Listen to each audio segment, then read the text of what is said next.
Estamos en el tiempo de preguntas y respuestas. Tú preguntas, Dios responde. Estemos atentos a las respuestas del Señor, aquí, en Exponiendo la Palabra. Bien, la pregunta está en base a primera de Timoteo capítulo 3, verso 18. Y la pregunta ¿es indispensable todos esos requisitos para ser ministro? ¿Qué opina usted? Si está en la Biblia, si Dios inspiró al apóstol Pablo a escribir esto a Timoteo y a expresarle punto por punto quiénes pueden reunir esas condiciones para llegar a ser un ministro de Dios, si el Espíritu Santo lo inspiró, no está ahí de decorado. Está ahí porque Dios quiso que esté. Todo lo que está en la Biblia. Hay personas que, mire, que yo no las entiendo. Que usted le dice, ¿usted cree que la palabra de Dios es la palabra inspirada por Dios y que todo lo que está escrito es fiel y verdadero? Amén. Y cuando hay algo que contradice la vida de eso, por ejemplo, las pastoras, cuando vos le decís que no existe ningún ministerio de pastora, ay, pero no, porque mal interpretan el versículo, porque dice esto, porque dice lo otro. Jamás vas a acomodar algo que no existe en la Biblia. Si Dios quisiera, Dios lo diría y se acabó. No hay nada que Dios no haya querido que no está escrito en la Biblia y punto. El tema general son los cargos en la iglesia. Se especifican los requisitos que deben tener los ancianos y diáconos de la iglesia. Lo que tenemos aquí, por supuesto, es algo muy práctico, ya que tiene que ver con la iglesia local. Leamos entonces el primer versículo de este capítulo 3, la primera epístola de Timoteo, que comienza a especificar. Dice, los requisitos de los ancianos. Y dice, palabra fiel, si algún anhela obispado, buena obra desea. Veamos la primera frase, si algún anhela obispado. Se refiere a la posibilidad de que un hombre desee o aspire al cargo y responsabilidad de un obispo. La frase contiene la idea de procurar activamente el cargo. Creemos que un hombre que cumple los requisitos debería procurar esta función. Él debería de ocupar una posición desde la cual pueda ser usado por el Espíritu Santo. Y si el Espíritu de Dios no le ha dado el don y no le está guiado a aspirar a esta responsabilidad, entonces sería en verdad una tragedia si alguien preocupara ocupar el cargo del obispo. La frase que hemos leído también se refiere que no había solamente un obispo en la iglesia, sino varios. Ahora, esta palabra obispo que se utiliza en este versículo ha sido mal interpretado y también ha sido interpretado de manera diferente por diversos grupos. Aquellos que practican una forma de gobierno episcopal, de gobierno de la iglesia, ponen muchos énfasis en esta palabra y su interpretación. La palabra obispo indica en realidad un sobrevedor, un supervisor, un superintendente. En la iglesia primitiva el pastor era llamado por varios nombres. Era llamado presbítero o anciano y también se le llamaba pastor y también se le llamaba obispo, sobrevedor o supervisor. También se le llamaba ministro. De paso, digamos que el pastor nunca se le llamó reverendo. Y creemos que ningún predicador debería llamarse reverendo, porque la palabra reverendo quiere decir en realidad terrible. ¡Wow! Y hay que reverendo, ¿no? Hay que terrible. Y quizás eso pueda aplicarse a algunos de esos nosotros. Pero quiere indicar aquello que incita al terror y un hombre que solo se utiliza en cuanto a Dios, pero estas son diferentes palabras que se utilizan aquí. Personalmente creemos que anciano y obispo se refieren a la misma persona. Aquellos que se adhieren a la forma de episcopal de gobierno de la iglesia, por supuesto no estarán de acuerdo. Creemos que el título de anciano viene de la palabra griega prebústero y que se refiere a las personas que ocupan el cargo, sugiriendo que ésta debe ser un cristiano maduro. Por otra parte, el uso del término obispo, que viene de la palabra griega episcópos, se refiere al cargo que se ocupa. En consecuencia, las dos palabras anciano y obispo se aplican al mismo individuo o cargo. De todos modos, un obispo en la iglesia primitiva nunca tenía autoridad sobre todo otros obispos o ancianos. Escuche de nuevo, le voy a repetir eso. De todos modos, un obispo en la iglesia primitiva nunca tenía autoridad sobre otros obispos o ancianos o pastores. Nunca. Tampoco tenía autoridad sobre la iglesia. Nunca. Uno no encuentra esa práctica expuesta en la palabra de Dios. Aún el apóstol Pablo, que fundó varias iglesias, nunca habló de sí mismo como el obispo de una iglesia o como a alguien que estuviera gobernando a una iglesia de alguna u otra manera. Por lo tanto, el ministro es alguien que ha de servir a la iglesia y no gobernarla. Repito, el ministro es alguien que debe servir a la iglesia y no gobernarla. Y termina el primer versículo diciendo, buena obra desea, porque está buscando un lugar o posición en la que pueda servir a la iglesia. Y continuamos leyendo el versículo 2 de este tercer capítulo de 1 Timoteo. Dice, pero es necesario que el obispo sea irreprochable, marido de una sola mujer, sobrio, prudente, de conducta decorosa, hospitalario, apto para enseñar, Ahora en este capítulo 13 nos presenta algunos requisitos que son positivos y otros que son negativos. En el versículo 2 comienza a mencionar que los requisitos positivos que son los siguientes. Ahora, en el primer requisito esta palabra irreprochable puede ser malentendida. Uno siempre va a ser acusado de algo si ocupa algún cargo. Cualquier cargo en la iglesia, pero lo importante aquí es que la acusación no resulte cierta, que sea mentira. Un anciano debe ser irreprensible en el sentido de que no será hallado culpable de nada de lo cual pueda ser acusado. En cierta ocasión, un anciano pastor se encontró con un joven que recién comenzaba su pastorado. Este anciano le preguntó al joven, ¿le gusta a usted ser pastor de una iglesia tan grande? Bueno, le contestó el joven, es una oportunidad maravillosa, pero me encuentro ocupando un lugar único. Me acusan de muchas cosas de las cuales no puedo defenderme. Uno no puede pasarse todo el tiempo respondiendo a la gente, así que he determinado simplemente predicar la palabra de Dios y no tratar de contestarle porque no puedo hacerlo. Y el anciano pastor le dijo entonces, bueno, ¿no es cierto que es bueno saber que uno es acusado de algo de lo cual no es culpable? Es muy bueno estar en una posición así, y así es como debe ser el obispo, irreprensible, ser acusado de algo, pero no a ser alzado culpable, no va a haber pruebas, pero si las hay es porque Dios no lo llamó o porque incumplió su ministerio. El segundo requisito es ser marido de una sola mujer. Esto puede ser interpretado de dos formas diferentes. Podría significar que debería ser casado.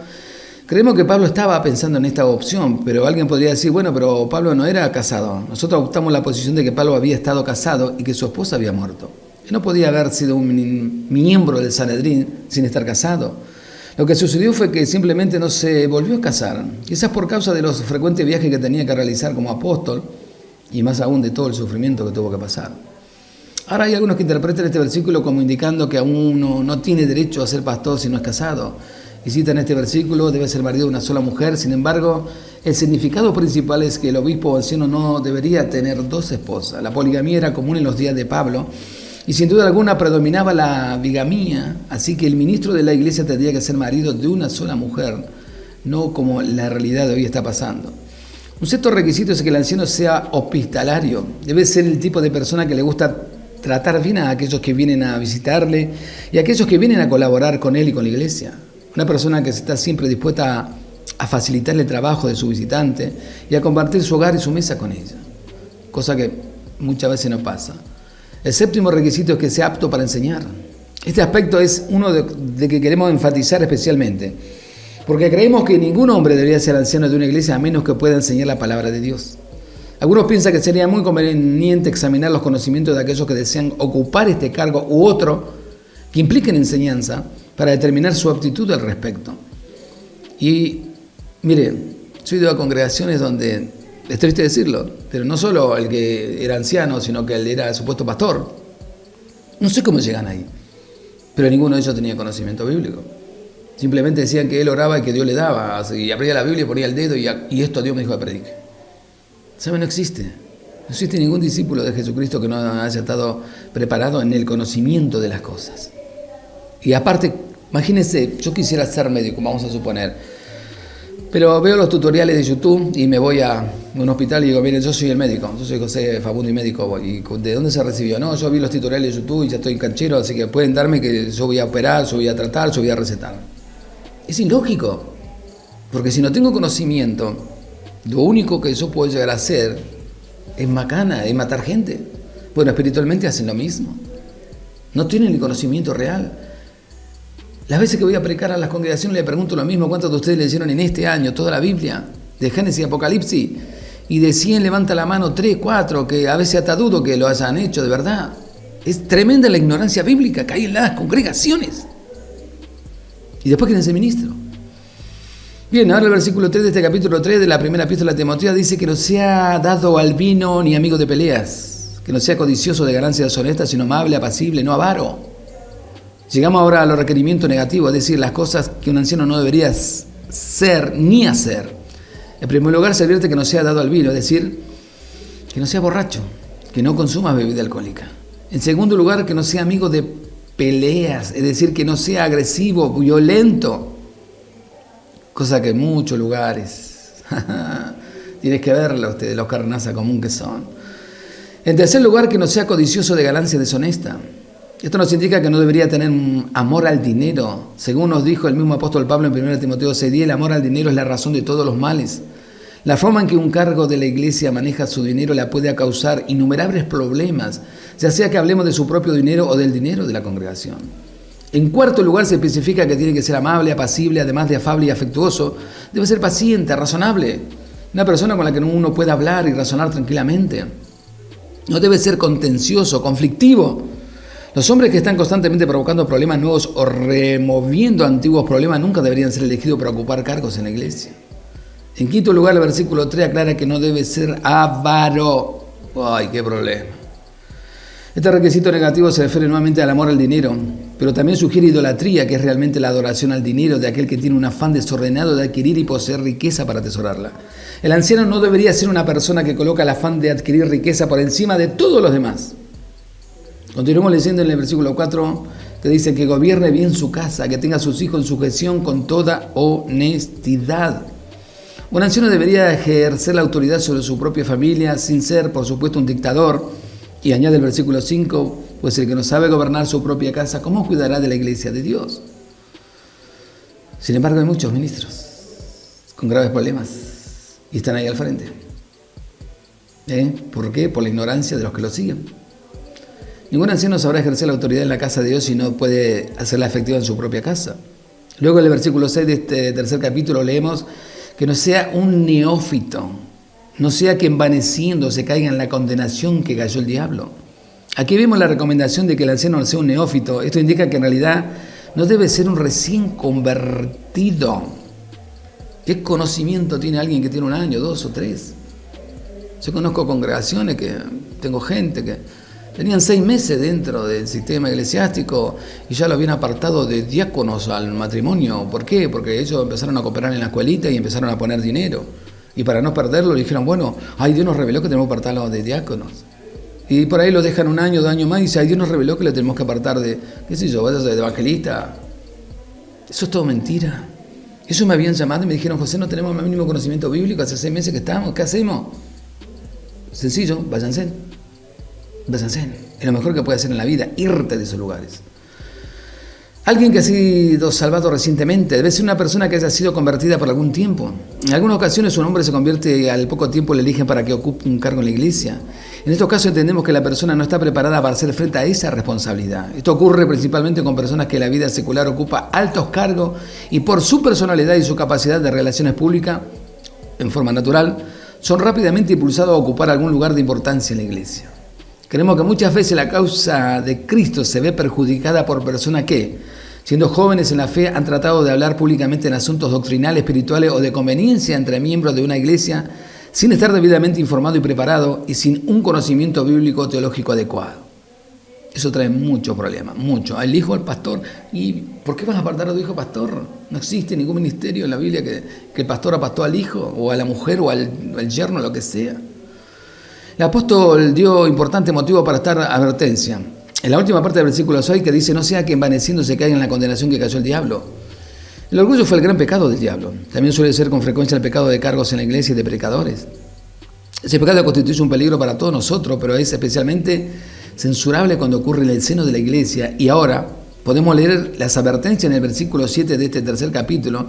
Dice, también es necesario que tenga buena reputación de los de afuera para que no caiga en descrédito y en lazo del diablo. Aquí al referirse a los de afuera está hablando de los que no pertenecían a la iglesia. En palabras, si una persona tiene una mala reputación fuera de la iglesia, por ejemplo, no paga sus cuentas, no se puede confiar en él, o es un mentiroso, o se lleva mal con los vecinos, o pelean con los que de la fábrica, inmediatamente queda excluido como candidato para ocupar un cargo en la iglesia. Al tener esa reputación es realmente como si fuera un candidato al del diablo, es decir, que representaría mejor al diablo que a la causa de Cristo.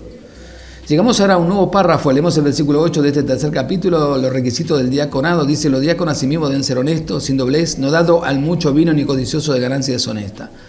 Es terrible como mencionan que no sean codiciosos de ganancia deshonesta, que no sean avaros, que no amen el dinero. Hace 2000 años que le están advirtiendo y sin embargo hoy en día pasan por alto todas esas cosas porque lo que más aman es el dinero. De los que más hablan es el dinero y lo que más les interesa es el dinero.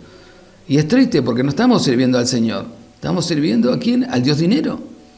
Por lo tanto, Si no tenemos estos 18 requisitos que Dios nos manda a través de 1 Timoteo capítulo 3, el apóstol Pablo, inspirado por el Espíritu Santo, escribe, ¿sabe qué? No podemos ser ministros. Pero lamentablemente estamos viviendo en el medio de la gran apostasía, donde hoy en día cualquiera es ministro. Y usted lo ve, en los grandes ministerios ya hacen cualquier payasada, cualquier cosa. Pero Dios no nos llamó a eso, Dios nos llamó a ser hombres de Dios reales, genuinos, apartados por Dios, no por el hombre.